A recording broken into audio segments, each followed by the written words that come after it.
Good morning dear students.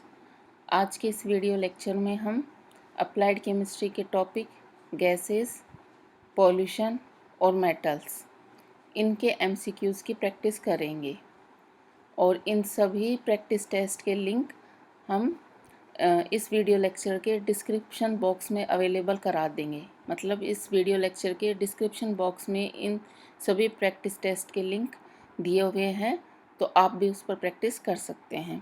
तो सबसे पहले प्रैक्टिस टेस्ट के लिए हमारा टॉपिक है गैसेस।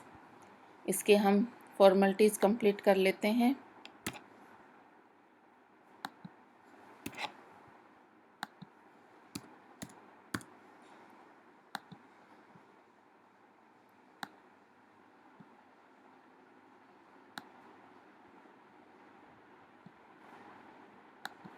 ब्रांच येल डाल देते हैं। हम नेक्स्ट पे चलते हैं। तो ये हमारा क्वेश्चन पेपर ओपन हो गया, प्रैक्टिस टेस्ट ओपन हो गया। इसमें 10 क्वेश्चंस हैं और सभी का मार्क .1 है और सभी अटेम्प्ट करने ज़रूरी हैं। तो इसमें फर्स्ट हमारे पास है 31 degree is the critical temperature for, मतलब 31.1 डिग्री किसका क्रांतिक ताप है। तो ये हमें पता है कि कार्बन डाइऑक्साइड का क्रांतिक ताप होता है, क्रिटिकल टेम्परेचर 31.1 डिग्री होता है। तो इसे हम टिक कर देते हैं। नेक्स्ट है हमारे पास Joule Thomson effect is based on, Joule Thomson प्रभाव किस पर आधारित है। अचानक गैस के संपीड़न पर, अचानक गैस के प्रसार पर, गैस के शीतलन का, गैस के गर्म होने का नियम, मतलब sudden compression of gas, sudden expansion of gases, cooling of gases और हीटिंग ऑफ गैसेस। तो हम जानते हैं कि जूल थॉम्सन प्रभाव में हम गैस को निर्वात में प्रसारित करते हैं, वहाँ पे गैस का अचानक प्रसार होता है। तो इसको हम राइट टिक कर देते हैं और गैस ठंडी हो जाती है। When the air is in Linde method comes out from a jet, Linde विधि में वायु जेट से बाहर आने पर क्या होता है।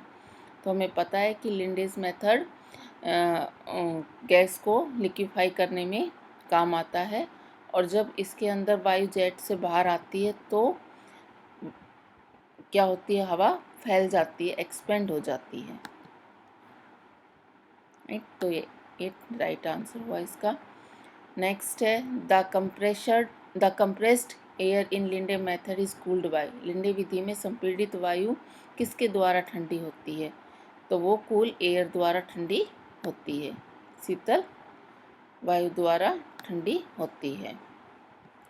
कौन सी गैस लिंडे विधि से द्रवित नहीं होती। Nitrogen gas, oxygen gas, carbon dioxide, ये तीनों गैसें लिंडे मेथड से लिक्विफाई हो सकती है, बट हीलियम गैस है वो लिक्विफाई नहीं होती। हीलियम एक इनर्ट गैस है, इसको हम लिक्विफाई नहीं कर सकते।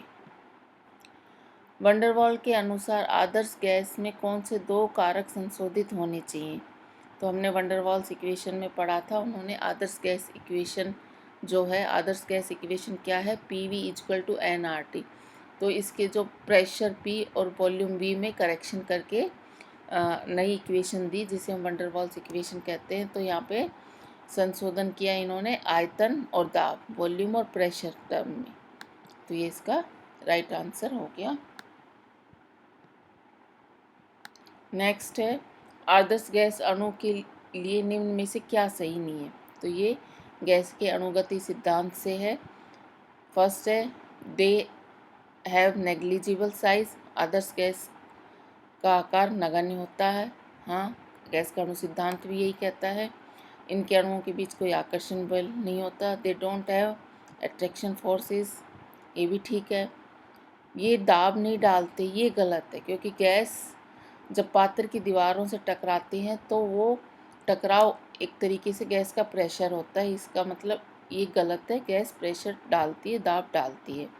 इनकी गति रैंडम होती है, यस ये भी ठीक है, दे हैव रैंडम मोशन। तो ये ऑप्शन हम मार्क कर देते हैं, ये आदर्श गैस के लिए सही नहीं है, आदर्श गैसें भी दाब डालती हैं। नेक्स्ट है निम्न में से कौन सी राशि आदर्श गैस नियम में नहीं है। आदर्श गैस नियम PV इक्वल टू nRT होता है। P वहाँ पे प्रेशर होता है और V वॉल्यूम होता है, N नंबर ऑफ मोल्स होते हैं, R गैस कांस्टेंट होता है और T टेम्परेचर होता है। तो दाब, आयतन, ताप, ये तीनों चीज़ें आदर्श गैस इक्वेशन में होती हैं। समय का वहाँ पे कोई रोल नहीं होता। तो ये इसका राइट आंसर हुआ। नेक्स्ट है, निम्न में से आदर्श गैस इक्वेशन है। PV इक्वल टू nRT आदर्श गैस इक्वेशन है, राइट ऑप्शन है। आदर्श गैस का सही उदाहरण है air, oxygen, nitrogen, none of the above, उपरोक्त में से कोई नहीं। नेचर में कोई भी गैस आदर्श नहीं है। आदर्श गैस एक कल्पना है। आइडियल गैस, कोई भी गैस आइडियल नहीं है, तो ये होगा नन ऑफ द अबव। इसको सबमिट कर देते हैं एंड स्कोर देख लेते हैं। और 10 में से 10 पॉइंट हमने लिए और हमारे सारे आंसर करेक्ट हैं।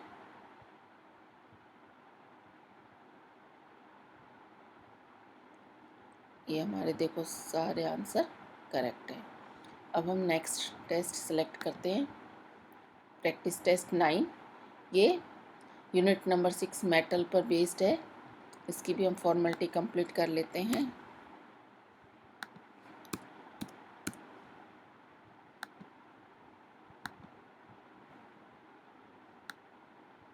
जब तक आप ये रिक्वायर्ड फॉर्मेलिटीज़ कंप्लीट नहीं करेंगे प्रैक्टिस टेस्ट में, तो आप इसको अटेम्प्ट नहीं कर पाएंगे।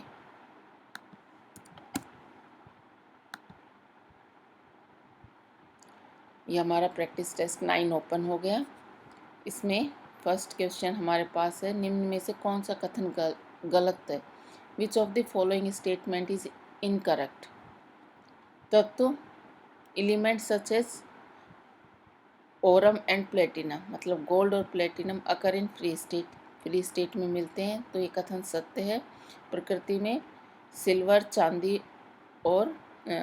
चांदी, सोना और प्लेटिनम ये स्वतंत्र अवस्था में पाया जाता है। और AU जो है ओरम, ये सोने का सिंबल है, गोल्ड का, इसको हम ओरम बोलते हैं। और ये प्लेटिनम, ये स्वतंत्र अवस्था में पाए जाते हैं। ठीक है। संयुक्त अवस्था में धातु ज़्यादातर ऑक्साइड व सल्फाइड के रूप में पाई जाती है, ये भी करेक्ट है। In combined state metal usually occur as oxides and sulphides, right है। Most reactive metal occur in combined state, अत्यधिक क्रियाशील धातु संयुक्त अवस्था में पाई जाती है, ये भी ठीक है, क्योंकि ये क्रियाशील होती हैं तभी कंपाउंड बनाती हैं, तो ये कंबाइंड स्टेट में पाई जाती हैं, करेक्ट है। Element such as iron and zinc occur only in free state, तत्व जैसे आयरन और जिंक स्वतंत्र अवस्था में पाई जाती, नहीं, ये कंबाइंड स्टेट में पाया जाता है, तो ये गलत कथन है, हम इसको टिक मार्क कर देते हैं। नेक्स्ट है, अयस्क का सांद्रण कहलाता है, पोलराइजेशन नहीं कहलाता, रिफाइनिंग नहीं कहलाता, रोस्टिंग नहीं कहलाता, इसको हम बेनिफेक्शन भी कहते हैं, तो ये ठीक है। नेक्स्ट है, झाग प्लवन विधि में अयस्क और अशुद्धि में अंतर होता है। झाग प्लवन विधि का जो सिद्धांत है वो गुरुत्वाधार भार के आधार पर नहीं होता, चुंबकीय गुणों के आधार पर नहीं होता, विद्युत चालन के आधार पर भी नहीं होता। ये है वेटिंग प्रॉपर्टीज, गीला करने के गुण के आधार पर होता है, क्योंकि झाग प्लवन विधि में अशुद्धियाँ नीचे बैठ जाती हैं और अयस्क झाग के साथ आ जाता है, तो गीला करने के गुण पर आधारित है। निम्न में से कौन सा सही है? गैंग प्लस स्लैग फ्लक्स, नहीं। Gangue equal to flux plus slag, नहीं। Flux plus gangue equal to slag होता है, ये करेक्ट है। Which iron has highest percentage of carbon, कौन सा आयरन कार्बन की सबसे अधिक परसेंटेज रखता है? तो पिग आयरन, जो कास्ट आयरन होता है जिसे हम डलवा लोहा कहते हैं, इसमें कार्बन की सबसे अधिक प्रतिशतता होती है। नेक्स्ट है हमारे पास, hematite is the name of, hematite किसका नाम है? हेमेटाइट लोहे का अयस्क होता है, लोहे के अयस्क का नाम है हेमेटाइट। Fe2O3 को हम हेमेटाइट कहते हैं। नेक्स्ट है औद्योगिक स्तर पर लोहे का ऑक्साइड कार्बन के साथ गर्म इस विधि से किया जाता है। लोहे के अयस्क के धातुकर्म के लिए हम वात्या भट्टी का इस्तेमाल करते हैं। तो ये हो गया ब्लास्ट फर्नेस वात्या भट्टी। और इस वात्या भट्टी में लोहे का ऑक्साइड है वो किसके द्वारा अपचेत किया जाता है? Carbon Coke. हम इसको लोहे के ऑक्साइड का अपचयन करने के लिए इस्तेमाल करते हैं।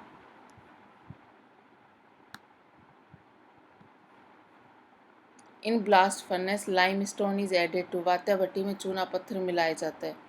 चूना पत्थर होता है कैल्शियम ऑक्साइड, जो अम्लीय कैल्शियम ऑक्साइड एक क्षारीय ऑक्साइड है, बेसिक ऑक्साइड है, और जो अम्लीय अशुद्धियाँ हैं उनको हटाने के लिए वात्या भट्टी में मिलाया जाता है लाइमस्टोन चूना पत्थर।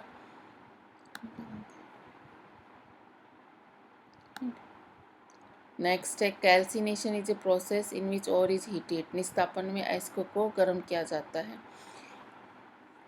हमारे पास दो विधियां होती हैं, एक अपचयन के लिए ऑक्सीडेशन के लिए एक भर्जन विधि और एक निस्तापन विधि, रोस्टिंग मेथड और कैल्सिनेशन मेथड। रोस्टिंग मेथड में हम अयस्क को वायु की उपस्थिति में गर्म करते हैं और निस्तापन विधि में हम अयस्क को वायु की अनुपस्थिति में गर्म करते हैं। तो ये होगा in the absence of air. ये हमारा टेस्ट कंप्लीट हो गया। हम इसको सबमिट कर देते हैं।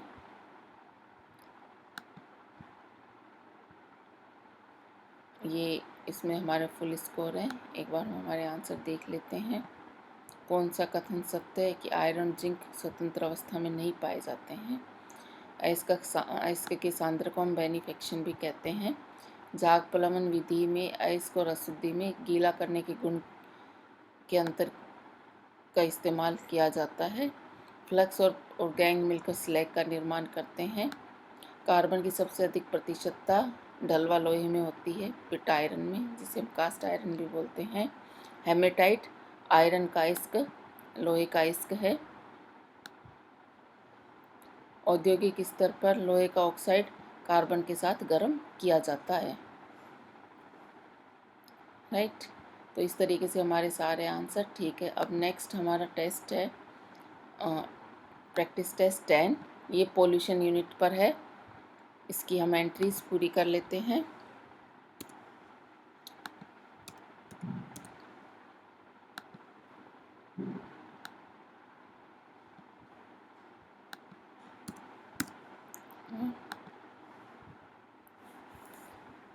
ये हमारा टेस्ट पेपर ओपन हो गया।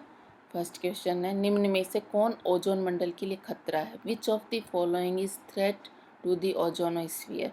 तो हम जानते हैं ओजोनोस्फीयर में ओजोन की परत होती है जो कि हमें यूवी रेडिएशन से हमें सुरक्षा प्रदान करती है, उनको पृथ्वी तक नहीं पहुंचने देती। और जो क्लोरोफ्लोरो कार्बन CFCs हैं ये ओजोन परत का डिप्लीशन कर रहे हैं। तो हमें खतरा किससे है? क्लोरोफ्लोरोकार्बन से। ओजोन मंडल को क्लोरोफ्लोरोकार्बन से खतरा है क्योंकि क्लोरोफ्लोरोकार्बन की वजह से ओजोन लेयर डिप्लीट हो रही है। नेक्स्ट है, पैराबैंगनी किरणों से CFC अणुओं के टूटने से कौन से अणु परमाणु मुक्त होते हैं? CFC होता है क्लोरोफ्लोरोकार्बन। तो इसमें क्लोरीन मॉलिक्यूल, जब CFC अणु टूटता है तो क्लोरीन मॉलिक्यूल मुक्त होते हैं, क्लोरीन परमाणु मुक्त होते हैं। What is the full form of CFC? CFC इसका फुल फॉर्म है क्लोरोफ्लोरोकार्बन्स। निम्न में से सबसे पहले किस स्थान पर वैज्ञानिकों ने ओजोन परत का पतला होना पाया? Atmosphere above Antarctica. अंटार्कटिका में ओजोन लेयर डिप्लीशन का सबसे पहले पता चला। ये बहुत ही सिंपल और जनरल क्वेश्चंस हैं, पॉल्यूशन वाले चैप्टर से हैं और हर कोई इसे अटेम्प्ट कर सकता है। यूनियन कार्बाइड प्लांट भोपाल में कौन सा उत्पाद बनाते थे? यूनियन कार्बाइड जो प्लांट था भोपाल, इसमें बहुत बड़ी गैस ट्रेजेडी हुई थी जिसे हम भोपाल ट्रेजेडी या भोपाल त्रासदी भी कहते हैं। और इस प्लांट के अंदर पेस्टिसाइड्स, सीमेन नाम का पेस्टिसाइड सिंथेसाइज होता था।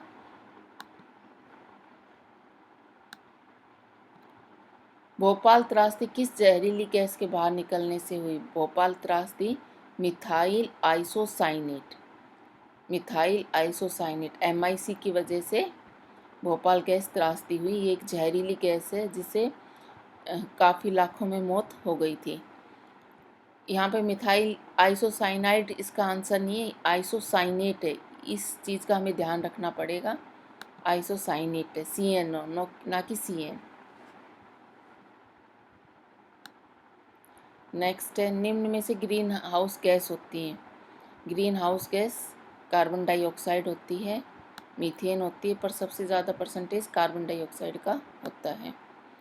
अम्ल वर्षा निम्न के उत्सर्जन के कारण होती है। अम्ल वर्षा वातावरण में पाए जाने वाले सल्फर डाइऑक्साइड और नाइट्रोजन ऑक्साइड, इन दो गैसों की वजह से होते हैं। ये दोनों ऑक्साइड रेन वाटर से रिएक्शन करके सल्फ्यूरिक एसिड और नाइट्रिक एसिड बनाते हैं, जो पानी के साथ ज़मीन पर आता है और हमें बहुत ही हार्मफुल होता है। तो बोथ इसका आंसर आ गया, दोनों oxide. Liquid with pH less than 7 acid कहलाता है, मोर देन 7 बेसिक होता है और 7 पे न्यूट्रल होता है, उदासीन होता है। अम्लीय वर्षा में कैल्शियम अम्लीय वर्षा में उपस्थित अम्ल से क्रिया करके क्या बनाता है? Acid in the rain react with calcium compound in stone. Stone में जो कैल्शियम कंपाउंड है वो अम्ल वर्षा में ऑब्वियसली सल्फ्यूरिक एसिड होता है और कैल्शियम उस सल्फ्यूरिक एसिड से रिएक्शन करके जिप्सम का निर्माण करता है। एक बहुत अच्छा क्वेश्चन है कि स्टोन में पाए जाने वाला कैल्शियम अम्ल वर्षा में एसिड रेन में उपस्थित एसिड जो होता है सल्फ्यूरिक एसिड से रिएक्शन करके जिप्सम का निर्माण करता है। हम इसको सबमिट कर देते हैं।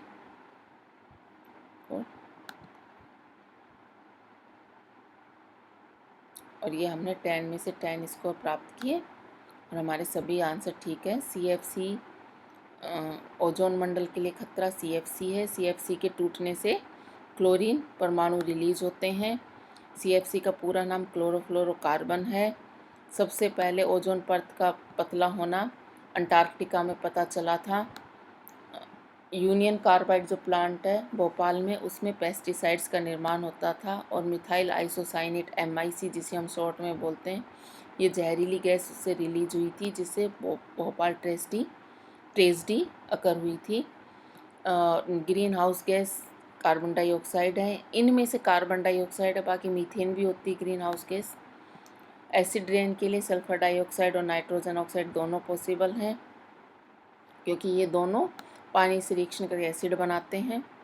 pH एसिड का 7 से कम होता है और एसिड रेन कैल्शियम कंपाउंड जो स्टोन का कैल्शियम कंपाउंड है उनसे रिएक्शन करके कैल्शियम सल्फेट डॉट 2H2O बनाता है जिसको हम जिप्सम कहते हैं।